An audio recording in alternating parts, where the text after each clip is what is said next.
اردو دنیا کے لیے خلیل مامون کی خدمات کو کبھی فراموش نہیں کیا جا سکتا۔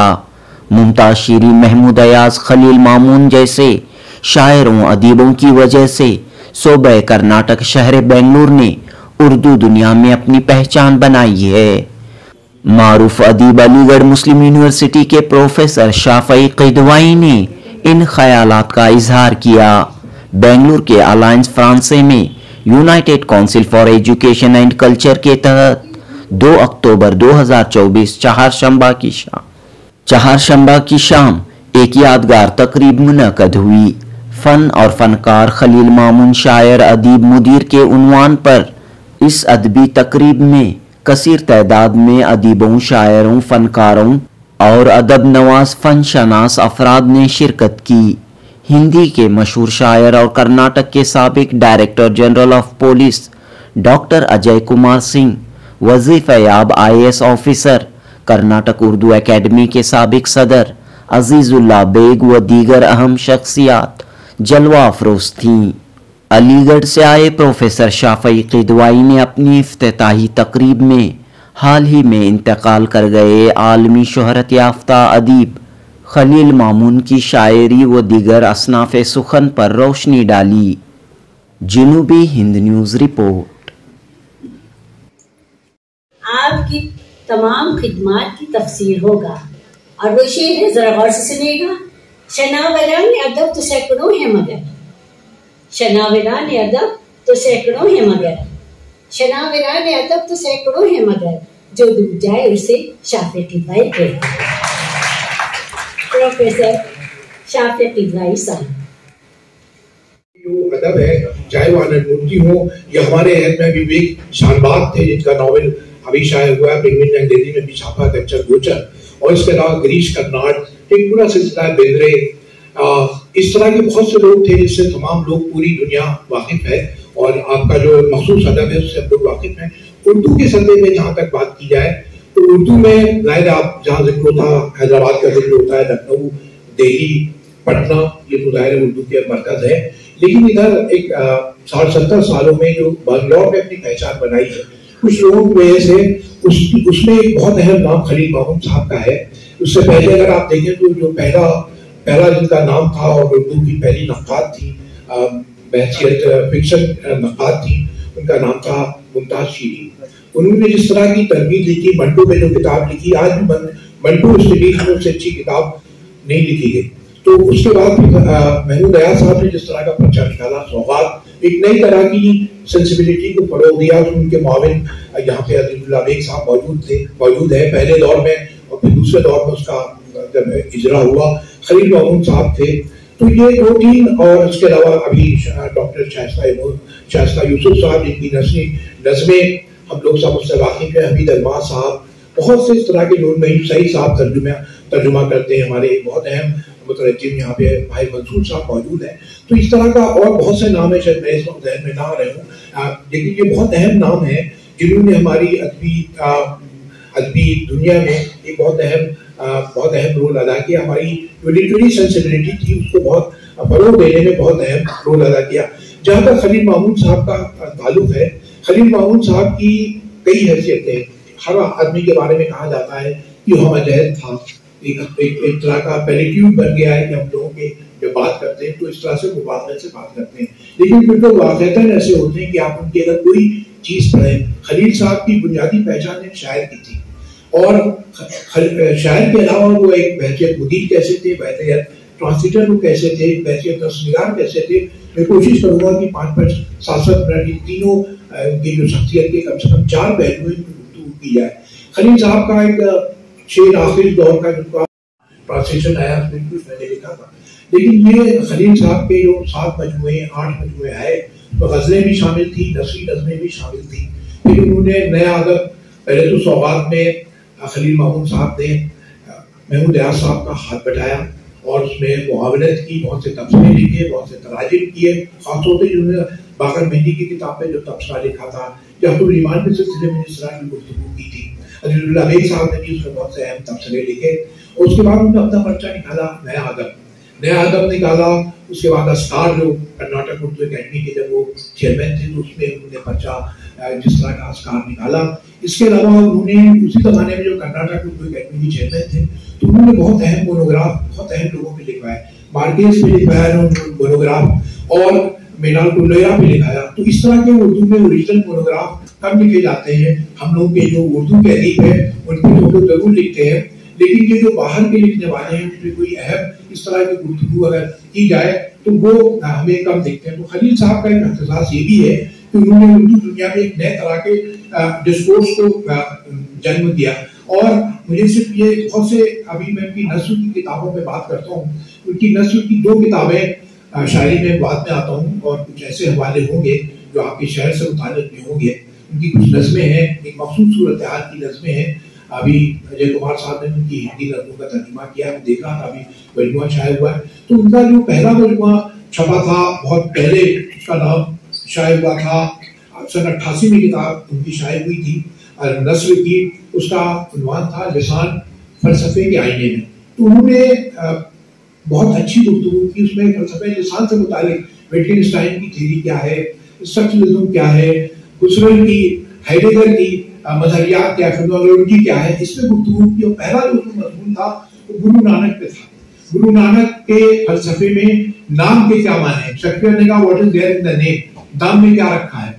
बहुत से फितने फसाद की जड़ तो नाम होता है, लेकिन कुरान में कहा गया कि हमने आदम को इसम लोगों चीजों के इसम सिखाए, बताया गया फलां चीज ये फलां चीज ये। आज की जो हमारी पोस्ट मॉडर्न थिंकिंग है वो कहते हैं ये जो रिलेशनशिप है सिग्निफाइड और सिग्निफायर की, या arbitrary, it could be broken at any time. तो ये जो रिलेशन है, अगर आप कहते हैं पेड़ को दरख्त या दरख्त आप कहते हैं तो दरख्त के अंदर कोई चीज दरख्तियत नहीं है। आपने कहा मारना, तो मारना को किसी और तरह से बताया जाता है, कोई चीज उसके अंदर ठोस नहीं है। तो ये जो रिलेशनशिप है ये आर्बिट्री है, ये आज के दौर की फिक्र है। खलील साहब ने जो मजमून लिखा गुरु नानक फलसफे के नाम का फलसफा, गुरु नानक की जगजी में और गुरु नानक के जो मजमुआ है उसके बारे में उनकी तालीमात के ज़रिए उन्होंने तफसील से गुफ्तगू की। उन्होंने बताया कि खुदा के बहुत से नाम हैं और सिर्फ ये नहीं कि अस्माए सिफत है या उनके एडजेक्टिव्स हैं, खुदा के जो एट्रीब्यूट्स हैं वो बयान करते हैं, बल्कि खुदा जो है पूरी कायनात में रूह के तौर पे मौजूद है। तो जो आप चाहे इस्लाम को देख रहे हैं, चाहे वो क्रिश्चियनिटी हो, हर जगह एक वर्बलाइजेशन है, खुदा का नाम बार बार लिया जाता है। तो ये क्यों लिया जाता है? इसमें गुरु नानक के उन्होंने बहुत से उनके अशार आप कहें या उनके शब्द उन्होंने कोट किए और ये लिखा, ये बताया उन्होंने, तफसील से मजमून लिखा और ये बताया उन्होंने कि जब आप खुदा का नाम लेते हैं तो आपकी ईगो जो है, आपकी मैं जो है वो बिल्कुल पीछे सबवर्ट हो जाती है, एक तरह का सबवर्जन होता है। तो जब आप जितनी बार आप खुदा का नाम लेते हैं उतनी बार आपकी अना जो है, जो आपकी ईगो है, उसका सबवर्जन होता है। और इंसान जब ये बराबर नाम लेता रहता है तब आपके अंदर से वो जो आपके अंदर अनानियत होती है वो खत्म हो जाती है। फिर आवागमन का जो फलसफा है कि इंसान आता और जाता रहता है दुनिया में, और वो सिलसिला भी खत्म होता है। ये उन्होंने इस्लाम के फलसफे में कि नाम, आवाज के दौर में आप देखिए कि नाम में शेक्सपियर क्या कह रहे हैं, शेक्सपियर ने क्या कहा, और आज के दौर में क्या नाम के बारे में कहा जाता है। ये जो रिलेशनशिप है सिग्निफाइड और सिग्निफायर की, ये आर्बिट्री है। वो ये कह रहे हैं कि कायनात जो है वो खुदा के नाम से रोशन है। उसका जब आप नाम लेते हैं तो आपके सामने एक नई दुनिया आपके सामने आती। तो खलील साहब ने 88 में मजमून लिखा था। ये वो जमाना था जब मॉडर्निज्म उर्दू में खास तौर से, अंग्रेजी में भी जाहिर है जमाने में हालांकि पोस्ट मॉडर्न शुरू हो गया था, लेकिन उर्दू में जदीदियत का बड़ा दौरा था। तब उन्होंने एक तरह का मेटाफिजिक्स से या जो ग्रेटर रियलिटी थी उससे ताल्लुक कायम करने की कोशिश की। और इसलिए वो किताब थी, इसमें बहुत से मज़ामीन थे। ज्यादातर तो उन्होंने जो मज़ामीन लिखे, अलामत निगारी पे भी उसमें एक मजमून है, सिंबोलिज्म क्या है। जाहिर 1880 70 से लेकर 1900 तक जो फ्रेंच में पूरा जो सिंबोलिज्म की वाइलरी का, बोलियर का, इन सब को बहुत तफसील से जिक्र किया। फिर उन्होंने सिमेंटिक्स का जिक्र किया मानियात के हवाले से, और फिर हेडेगर का जिक्र किया, उसका फलसफा इंसान क्या है, विटगेनस्टाइन की पिक्चर थ्योरी ऑफ मीनिंग क्या है, आप कैसे हकीकत का इजराक करते हैं, ज़हन इंसानी किस तरह हकीकत का इजराक करता है। जाहिर है आप अल्फाज के जरिए हकीकत तक पहुंचते हैं।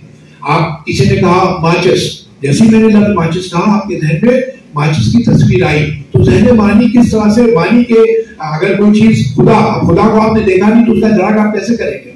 تو पिक्चर थ्योरी ऑफ मीनिंग के जो मुजमरात हो सकते हैं, उसपे सन 88 में खलील साहब ने बहुत तफसील से गुफ्तगू की।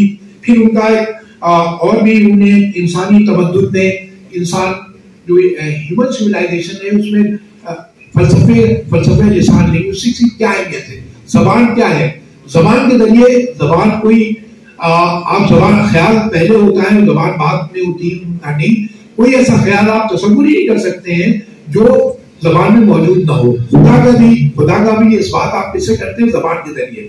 खुदा का वजूद अगर आप फलसफा जबान ना हो फलसफे लिसान ना हो तो खुदा का भी तरह के वजूद कायम नहीं होगा। तो इंसानी जिंदगी में आप जो कुछ भी हैं वो सिर्फ जबान की वजह से है।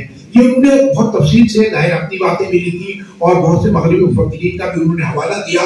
और फिर उनका इसी में एक मजमून था इंसानी तमद्दुन में लिसान क्या है, जबान क्या है और मिथ क्या है, उस्तूर की क्या अहमियत है। फिर उन्होंने लेवाई स्ट्रॉस का जिक्र किया जिसने प्रिमिटिव माइंड का जिक्र किया है, उसके बारे में बहुत तफसील से गुफ्तगू की। तो इस तरह से ये जो 12-13 मजमून पतली सी किताब है, ज्यादा 150 सफ़े की किताब है, लेकिन उस जमाने में उन्होंने फलसफे लिसान पर गुफ्तगू की। ये वो जमाना था जब तरक्की पसंद तहरीक उर्दू में हमारे सामने आ चुकी थी और उसके जरिए बहुत सी बातें, शम्सुर रहमान फारूकी का सौगात निकला था, हाई मॉडर्निज्म का जमाना था। फिर उन्होंने जबान के सिलसिले में काज़िम शाहिद साहब का, वो भी यहाँ पर हमारी इस महफिल में आज मौजूद है। इस्तकबाल करता हूँ।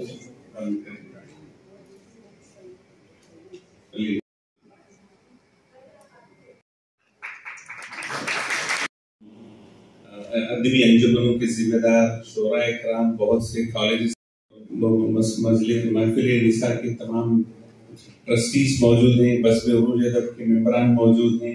नहीं तो मैं उनका भी इस्तकबाल करता हूँ इस मजलिस में। और हमारे इस वक्त काज़िम शाहिद साहब का, वो भी यहाँ पर हमारी इस महफिल में आज मौजूद है और बहुत ही खिदमत में आपकी। फिर वहाँ से फारिग होने के बाद, सबकदोशी के बाद भी हिस्सा लेते रहते हैं। मैं उनका भी खैर मुक़द्दम करता हूँ, अहले को सहलन करता हूँ। सब गुज़ारिश करूँगा कि आपका इस्तकबाल करें।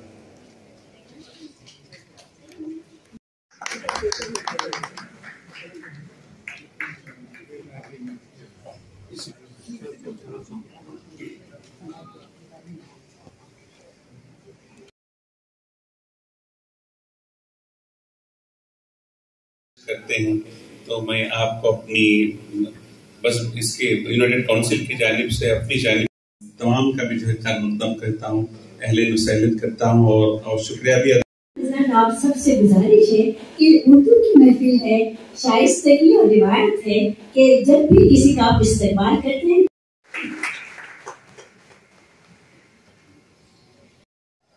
अरब वालों की कुछ किस्सा सुनाऊंगी कि अरब में शायरी इतनी मशहूर हुआ करती थी कि कबीले उनके नाम मैं नुमैर गर्दन उठा के बात करते थे, लेकिन उस शायरी में ऐसी आग लगाई होते रहता है।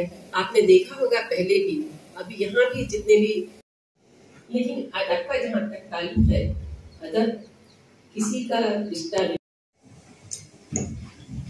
बहुत बहुत शुक्रिया ताल्लुक से बहुत ही बेहतरीन बातें कही। यकीनन जनाब एहतराम शायर और एक बाउसूल IPS अफसर थे।